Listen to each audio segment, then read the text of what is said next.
Who are you guys? NERDFACE, Denton, Texas. I'm from Oklahoma, though. I drive down every single show. Really? Yeah. What part of Oklahoma? Good 100 miles. I live in Durant. From Ardmore, well, Lone Grove, same. Yeah, 100 miles every show. Worth it every fucking time. Talking with NERDFACE. Badass. Well, starting with you, my brother. Okay. Go ahead and tell us. It's actually his brother. Tell us who you are and what you do in the band. Thomas. Light, my brother Jeremiah. He plays guitar, but for the most part, you know, do all the writing, and then they help it bring it to life in a live setting. You know, so we work with a little bit of, you know, backing to build up the music, and then they fucking kill it live. You're the brains, we're the brawn.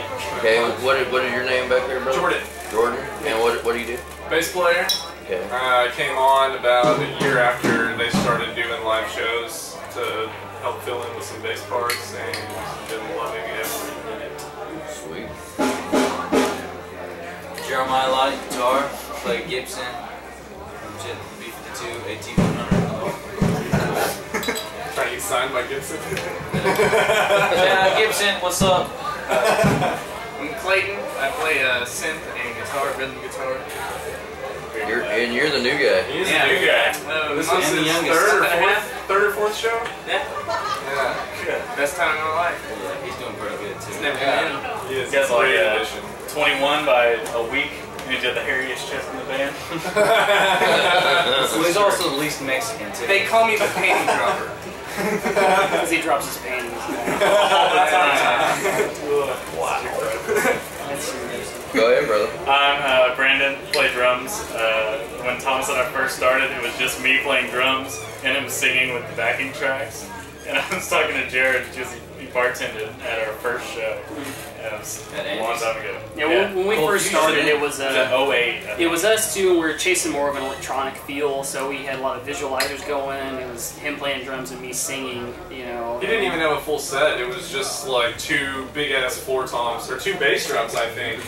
So it's evolved more to a rock band since then. But yeah, It's awesome, man. And so I want to ask y'all, man, NERDFACE, what, why, and how? Actually, I don't know. I was hoping Thomas could answer that. it kind of started off like a little deeper than it needs to be, but you know, we're chasing kind of a. It seems really fucked up for it to be not cool to be smart and give a shit about something. Like being cool and being not giving a fuck seems to be praised, and we wanted to do the opposite, which is that, you know, give a shit about our music, give a shit about the technology that goes into it. You know, a lot of computer backing goes into it. We write our own stuff, and that be cool along with, you know, looking the part. Confidence in nerdom. Yeah, it's true. It devolved into people, you know, like you wanting to wear glasses and stuff with it, you know. So the name just kind of hung on its own. But yeah, originally it had a deeper meaning. So we're kind of. Which was don't be afraid to be smart. Yes, stand for Don't be afraid something, to study and learn, be Give a smart shit. and fucking rock But out. band names are ridiculous. Like Green Day has like held on. Limp Bizkit was like in '98. They're like the biggest band ever. Dave Grohl said that had he known Foo Fighters were going to do so well, he'd have named it something better. Yeah, if you can make it with Limp Bizkit, I don't think a name matters too much. If you want the deep meaning, there it is. If you want where it's at, it's I just think NERDFACE looks really cool in all caps. And it's easy to remember, too. Yeah, I'd rather have one that doesn't have a deep meaning. Like you see someone with this some tattoo, and they're like, "Oh yeah, it was whenever my dog died." Out of three or four shows I played, I've showed up first for like 2 of them, and they're like, "What band are you?" And I'm like, "NERDFACE," and they're like, "That's a cool band name." And then they write it down and let me in. I'm like, "Yeah, it's a cool band name." So there is definitely some metal in this band. There's a lot of influence. I can see it just with you two guys, most definitely, just the way you look. Yeah, well, my favorite guitar player is definitely Dimebag Darrell, 100%. And then you know, Randy Rhoads, and then the guys from Lamb of God, you know, Mark Morton and Dave Mustaine. So yeah, a lot of metal goes into it. But then also, you know, Stevie Ray. So and the country, you know, I do country to pay my rent. So, but yeah, it's yeah, a lot of metal goes into it, but I try to keep it, you know, relevant to what we're trying to do here, which is, you know, have a good palette, of music going on, and not try to be too superstardom with it all. But yeah, definitely a lot of metal goes into it. I think we're just trying to have songs people like. Yeah, for the most part. It's so hard to write a song people like. You know? It's catchy metal. It's I like to think it's like dance industrial almost. Adult pop. It's almost like Depeche Mode meets Don't get everybody started on a genre with a touch thing, of 'cause Ace. they'll go for like an hour and a half, Yeah. and then slowly digresses into porn titles. Well, we were talking about influence. Who's your influence on singing, man? Yeah, like, I'm really big in, like, you know, new ways, 80s electro kind of stuff, you know, so Pet Shop Boys, Depeche Mode, those kind of things. Newer bands that brought a revival to that were like Sheila's Revenge. So I kind of chased that, like, pulsing, you know, post-punk kind of feel, and then we get that into a standard form, rock it out a little bit, and then once we see it here, you know, everybody has their own little flavor to it. But yeah, the basics of it, I like 4 on the floor and hear a snare every other, and then we'll build some chords around that. And he's seen Tool live like 10 times. Tool's a great. I Tool. don't know if you guys have heard of Tool. No, no. Good They're really up-and-coming starting band. to catch on. Yeah, aren't they new? Yeah. What about you drumming? Drummers are a different breed when it comes to it. Because like I love hip hop, Latin music. Because you know, whenever it's just a beat, it's just a beat, and so you hear the feel of what a music is, and you know, not necessarily what the lyrics are or you know what the notes are. It's how it feels to play it. That's why drummers are great dancers. It's like Steve Gadd on 50 Ways to Leave Your Lover. Like the lyrics are ridiculous, but Steve Gadd's an amazing lyric. But yeah, so I listen. Everybody says they're like, oh, I listen to everything. And you're like, well, what? And they can never say. Well, what were our hype songs before we came out tonight? We listened to so much 90s country music before, Don't Take the Girl. Don't Take yeah. the Girl, and that's what's that you name know, of the song? like John Deere Green and Whiskey Lullaby, Amarillo by Morning. but Great song, I'm just man. like you know, It's a great song. I'm into Lose Yourself. singles. So like Lose Yourself by Eminem. Lose Yourself. Yes, on that. You do Seminole Wind and then Lose Yourself. Thomas is so frustrated by my iTunes because I don't have albums. It's all singles. It's just singles. And so it's like Taylor Swift, and then it's like Pet Shop Boys, straight into DMX, into, you know, it's just, if you wrote a song I like, it's just a good song, you know? Sure, man. Doesn't matter who wrote it. Music, man. That's all that matters. So, What about you, man? Well, when I first started playing guitar, my dad taught me a G, C, and a D. So I took that and went with country, and then That's everything. So you took that deep. yeah. took the He's got a D in his F and A. Alright, guys. Then I went a little further into rock, and then I just kept going into blues. And I've taught myself, and I've taught myself a lot of different things, and I've adapted to everything, every situation I've had to be in, and this is the best situation I've been in. Tina's actually a badass like country western singer. Yeah. Like, really cool. Actually, he was just playing a new country song for us that he wrote the other day. It was fucking awesome. Fucking excellent. I'm very impressed with it. But it's just a good song. Like, alright, so, if anybody, like a Lamb of God song or some super heavy metal song, like if you can play it on a piano and sing it, like if Paul McCartney could cover your song, no matter what the genre is, I'm sure it could sound great if it's a good song. What about you, man? I really enjoy like Les Claypool and John Paul Jones. Huge influences of mine. Randy Jackson. Yeah, obviously it shows. He's my idol. My big three are Beatles, Zeppelin, Pink Floyd. I think they're the triumvirate, and I'll take it to the grave. I'm never going to change that. Those are my big three, forever and always. Well, you know what I like about you guys? You got style, man. Y'all look good on stage. You look like you look professional. You look like a business. That's You need to good, get more man. tats. Yeah. Do I? More I tats need more for sure. tattoos. More tits. More hair. That's Brandon. Someone's gonna all that convince long my hair. mother that I need a tattoo. Oh, You need a tramp stamp, man. Yeah, a big butterfly. Go for your tannies there, bro. That's what we should have made him do before we let him in. Yeah, we used to just wear whatever we wanted, and Thomas called us before one show, and he was like, all black. All black. That's it.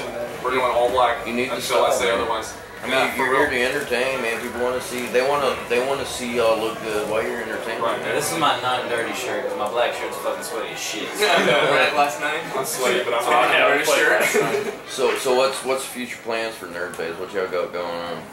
We want to not do normal jobs and only have this job.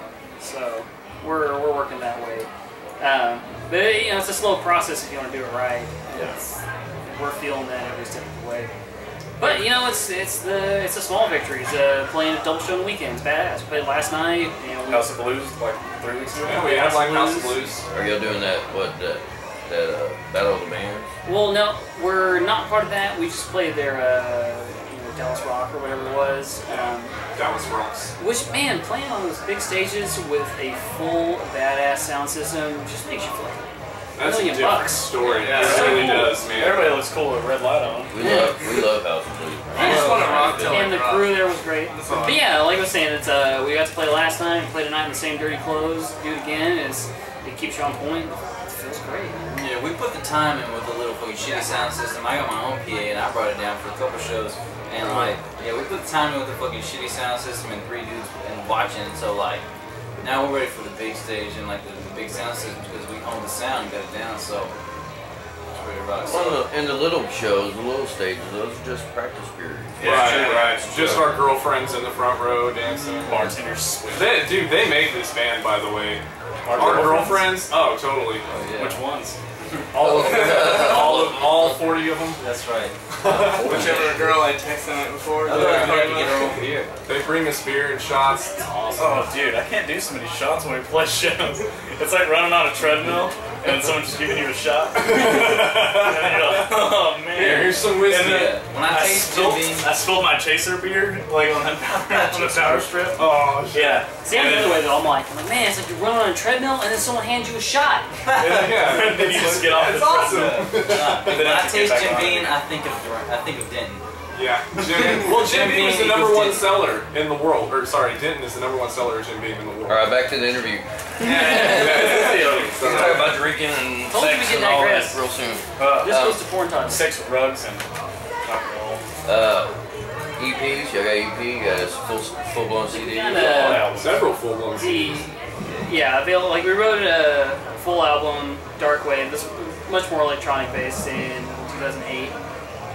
2009, 2010, we did White Wave, which kind of was we started chipping shit off. You know, you start with a huge block of rock and try and get down to the shit that was really important. And that was White Wave. And now we're on Cutter, which is pretty much what you heard tonight. Real solid. The whole album. Yeah, basically the whole outfit. Real solid, easy to grab onto, trimming away the fat, you know, latchable rock music. Got another EP that we worked on.